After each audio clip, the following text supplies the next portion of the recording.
Hello friends, आप सब कैसे हो? आशा करती हूँ आप सब अच्छे हो, मस्त लाइफ को अच्छे से एंजॉय कर रहे हो। आज की हमारी स्टोरी है सुपर लेडी अनीका की। बिना किसी देरी के वीडियो को स्टार्ट करते हैं। और ये टाइम देख लिया आपने। अनिका अंजलि मामी को कहती है चलो हम दोनों ऊपर जाकर श्वेता को समझाने की कोशिश करते हैं, लेकिन अंजलि मामी कहती है कि वो मेरे सामने शायद वो बात ना कर पाई जो स्पेशल तुम्हारे सामने अकेले में बात कर सकती है। तभी अनिका को भी बात सही लगी तो उसने अपने कदम ऊपर की तरफ बढ़ा दिए। कुछ टाइम बाद ही वो श्वेता के रूम के बाहर खड़ी थी। अनिका बेल बजाती है लेकिन श्वेता दरवाज़ा नहीं खोलती।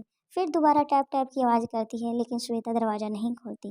फिर अनिका उसे आवाज़ लगाकर बुलाती है कि श्वेता तुम्हारी दीदी अनीका दीदी आई है, अब भी दरवाज़ा नहीं खोलोगी। इतनी बात सुनकर वो जल्दी से दरवाज़ा खोल देती है और अनीका अंदर आ जाती है और अनीका के गले लग जाती है। गले लगकर रोने लग जाती है।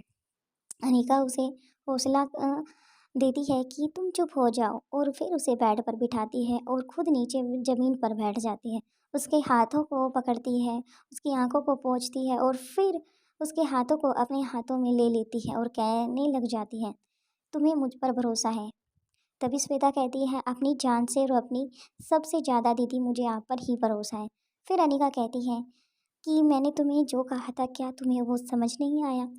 तभी श्वेता कहती है बस वही समझने की कोशिश कर रही हूँ। मैं उससे जितना दूर होने की सोचती हूँ या फिर उससे जितना भूलने की कोशिश करती हूँ उतना ही मेरे दिमाग में उसकी तस्वीर और जो उसके साथ मैंने पल बिताए हैं वो सब मेरे सामने आ जाते हैं। फिर अनिका आगे अपनी बात को जारी रखते हुए कहती है दरअसल मैं तुम्हें बस यही कहूँगी वो तुम्हारे लायक नहीं है, इसलिए मैंने तुम्हें उससे दूर रहने के लिए बोला था। अगर तुम्हें किसी तरह का सबूत चाहिए तो मैं अब उसी के बारे में सबूत इकट्ठा करने में लग चुकी हूँ। कुछ दिनों में ही मैं तुम्हें उसका असली चेहरा तुम्हारे सामने लेकर आ जाऊंगी। फिर श्वेता चुप हो जाती है और सोचने लग जाती है अब दीदी कितना गलत सोच रही हैं। लक्ष्य इतना भी बुरा नहीं है जितना दीदी सोच रही हैं। अनिका भी समझ चुकी थी कि श्वेता के फेस को देखकर कि जो वो कह रही है शायद ये श्वेता की समझ नहीं आ रही। बस वो तो मेरी बात रखने और मम्मी पापा की बात रखने के लिए उसे बातें करना है छोड़ दिया है ताकि वो अपने पेरेंट्स और मुझे धोखा ना दे। क्योंकि मैंने मुझसे श्वेता ने वादा किया था कि वो जब तक अनिका दीदी उसे नहीं कहेगी तब तक वो लक्ष्य से अपनी दूरियां बनाकर रखेगी, रिलेशनशिप से भी दूर रहेगी। अनीका उसके सिर पर हाथ रखती है और कहती है कि तुम अभी इतनी बड़ी नहीं हो कि तुम अच्छे बुरे की तुम्हें इतनी ज़्यादा समझ हो, लेकिन तुम सभी लड़कियों से काफ़ी समझदार हो। इसलिए मैं तुम्हें बस यही कहूँगी कि पहले तुम्हें किसी चीज़ को देखने यूज करने से पहले उसे अच्छे से जांच परख लेनी चाहिए कि तुम्हें उससे खतरा तो नहीं है। क्योंकि कुछ चीज़ें हमें जल्दी पसंद आ जाती हैं तो आगे जाकर या बाद में हमें उन चीज़ों को लेकर काफ़ी पछताना पड़ता है। इसलिए चीज़ को काफ़ी दिनों तक अच्छे से देखने सोचने समझने के बाद अगर हम उस चीज़ का यूज करते हैं तो हमारे एंड फ्यूचर से भी आगे हमारे लिए वो काम आ सकती है। तभी श्वेता हामी भर देती है और चुप हो जाती है। फिर आगे अनिका कहना स्टार्ट करती है मैं अभी लक्ष्य के बारे में ज़्यादा तुम्हें कुछ नहीं बता सकती, लेकिन मैं अभी उसके बारे में ही जान पाई हूँ कि उसका जो भाई है मामा का लड़का वो काफ़ी पॉलिटिकल्स में है, लेकिन उसके जो बैकग्राउंड है वो काफ़ी रिच रही है अभी तक, लेकिन वो सभी रिच गड़बड़ी या घोटाला कर कर ही इतनी ऊंचा मुकाम उन्होंने हासिल किया है।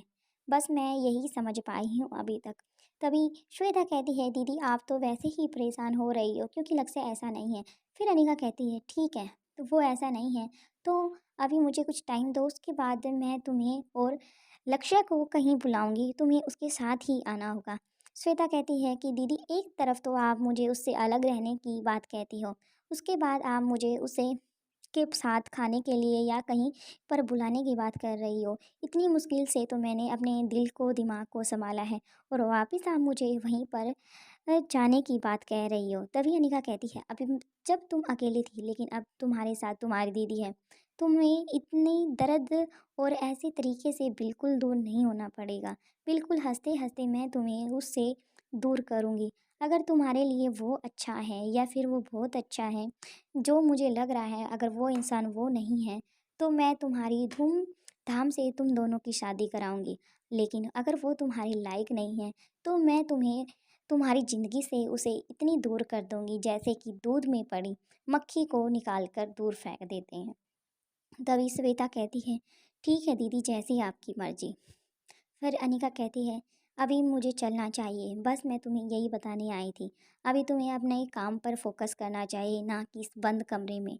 तुम जितना अपने आप को बंद करोगी और किसी चीज़ से भागोगी, वापस वो तुम्हारे पीछे आएगी और तुम्हें उतनी ही याद आएगी, क्योंकि तुम जिस चीज़ को भूलना चाहोगी, बार बार भूलने की कोशिश करोगी, लेकिन वो बार बार चीज़ तुम याद करती हो। भूलने की बजाय तुम्हारे दिमाग, तुम्हारे जहन में वो चीज़ याद बनकर पूरी तरह स्ट्रोंग बन जाती है, जो कि भूलने का नाम नहीं लेती। अगर तुम अपने आप को बिजी रखोगे जितना हो सके, तो तुम उसे भूलने में, तुम्हारी बिजी लाइफ उसे पूरी तरह से तुम्हारी मदद करेगी। तभी श्वेता कहती है, ठीक है दीदी, आज से मैं अपनी फार्मेसी को भी ज्वाइन करूँगी, क्योंकि काफ़ी दिन से पापा ही उस चीज़ को संभाल रहे हैं। लेकिन मैं आपसे ये बात कहूँ, फिर चुप हो जाती है श्वेता। फिर अनिका कहती है कि बोलो भी। फिर श्वेता कहती है, क्योंकि अगर मैं वहाँ गई तो क्या पता उसे पता लग जाए कि मैं बाहर जाने लग गई हूँ और वहाँ गई हूँ, तो क्या पता लक्ष्य वहाँ पर आ जाए। तभी अनिका कहती है, अगर वो तुम्हारे सामने आ भी जाए या तुम्हारे सामने कोई चीज़ ऐसी रखे, तुम बस उसे ये कहना कि मुझे कुछ टाइम दो। तभी श्वेता कहती है कि ठीक है। इतना कहकर श्वेता चुपचाप आराम से अनिका के साथ नीचे आ जाती है। और जब श्वेता नीचे आती है तो अंजलि मामी खूब बहुत खुश हो जाती है और किशन मामा भी आ जाते हैं। जब वो श्वेता को अपने रूम से बाहर देखते हैं, वो भी खुश हो जाते हैं। तभी अंजलि और किशन मामा दोनों ही श्वेता के पास जाते हैं और उससे उसकी डिश पूछने लग जाते हैं। अंजलि मामी उसे कहती है कि तुम्हारे लिए आज क्या बनाऊं। तभी किशन मामा कहते हैं कि कुछ नहीं, आज अनिका की पसंद का ही खाएगी श्वेता। तभी वो चिढ़ जाती है और उसके फेस पर भी स्माइल आ जाती है। बाकी का नेक्स्ट एपिसोड में प्लीज़ वीडियो पसंद आए तो लाइक शेयर सब्सक्राइब और कमेंट कर जरूर जाना। Thank you friends.